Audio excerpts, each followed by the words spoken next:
Hey, what is up, guys, and welcome back to the channel. So today I gave the worst car ever a re-review of such using my new format, which gives each and every car a fair chance and a fair shot.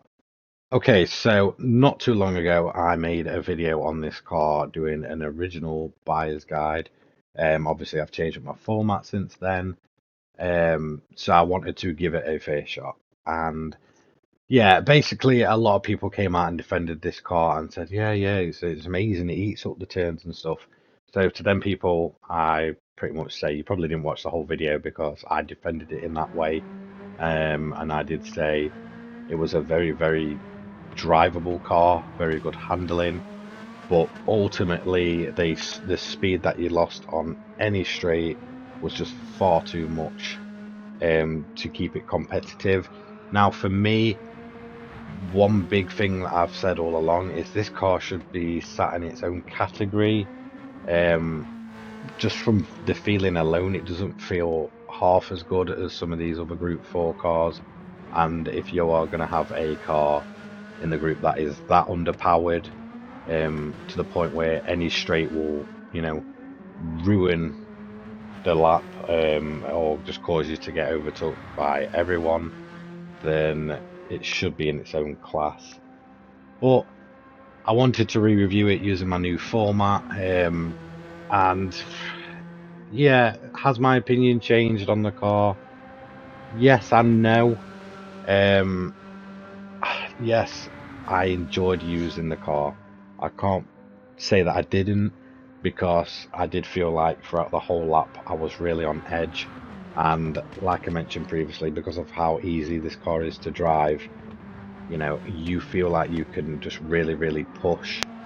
But it does still feel I'd say very slow compared to a lot of other Group 4 cars. Now, the main thing and the weirdest thing I found about this car was that on bigger straights, um, you don't let the rev counter go all the way to the top because it actually won't hit it.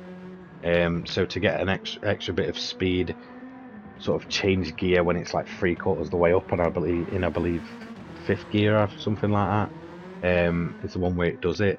So all the other gears in this car are absolutely fine. Then you get to fifth, and it'll get like three-quarters of the way up, and the car will act like it's hitting its limiter when it's actually not. It's got another gear.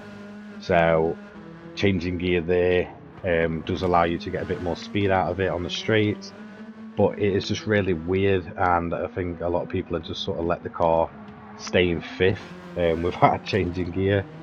But yeah, I mean, especially if you had auto box on, this car would be even worse because it'd just stick, it'd keep itself in fifth gear.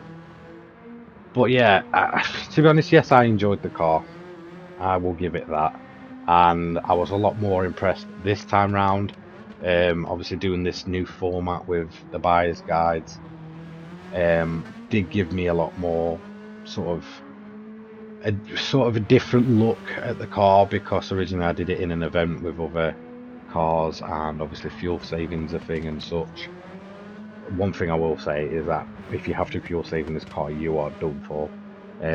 It'll get to around about 130 mile an hour, 140 tops, and everything will just fly past you. But yeah, for the time trial way that I make the video now, it did feel much better.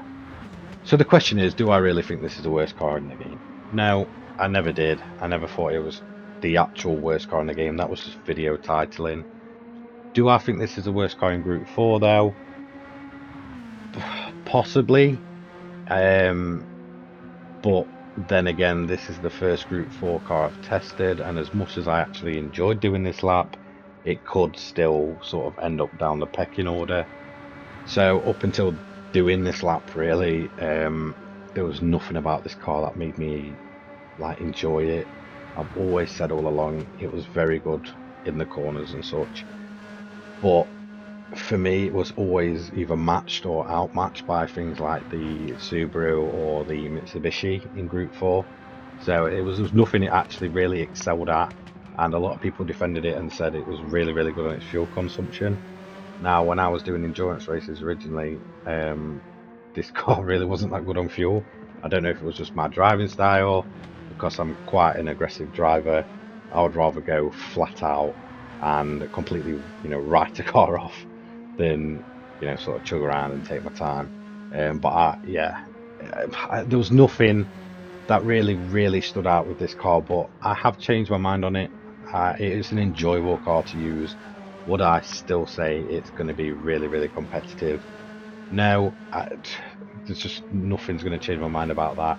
It isn't competitive enough, and I would kind of like to see it in its own category, maybe like a touring car class. So you could have, cars like we see in like the British Touring Car Championship. It could be a DLC. It would be nice. Um, but yeah, I still don't think it belongs in a Group 4. I may be wrong. It could turn out to be very good in the long run against some of the other Group 4 cars, obviously doing this test. So if you don't know how I actually do these sort of buyer's guides now, I have sort of changed the format up because I realised that using the car in an event isn't always the best way to do it, especially with some of the longer events. You don't really get the best first impression of a car. Uh, like I said, I mean, this is a case in point where I have sort of changed my opinion on a car because of this new format. So, how I go about it is I will use the car straight out of the box, no upgrades, no tuning, just straight up as if you purchased it and started driving it straight away, and it was a first impression. Um, yeah, I think this to me gives the best sort of feeling for a car. To anyone because a lot of like I know a lot of more experienced Gran Turismo players like myself do use the tuning and modifications, but a lot of people won't. They'll just sort of ignore it. And I sort of want to get that feeling that the majority of people are going to get when they sort of purchase a car in Gran Turismo.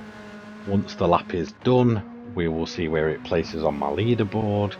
And yeah, so the way I judge these cars, whether to buy them or not, is how it feels around this track. Because for me, you know, the Nurburgring is the ultimate testing ground. It's got the tight corners, it's got the long straights, it's got a bit of everything, and it's a tricky track. So if a car does well here, then it is a good car. Like there's no doubt about it. But yeah, obviously I will also judge it on its lap time. I'm going to thank a subscriber. I can't quite remember your screen name, but they did suggest doing sector times and looking into them. So this is the first video where we look into these individual sector times of the car, and then we'll see where it places on the leaderboard.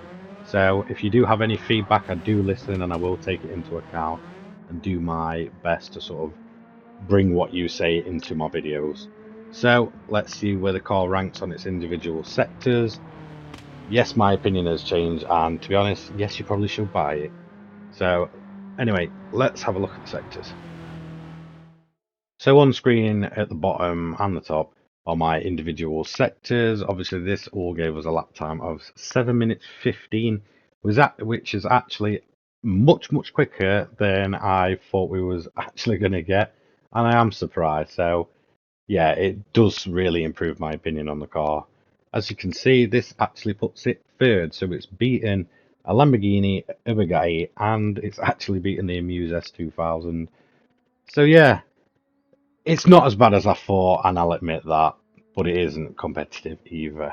So if you like this kind of content, I make this kind of content each and every day. Don't forget to like, comment, and subscribe, and I'll see you on the next one.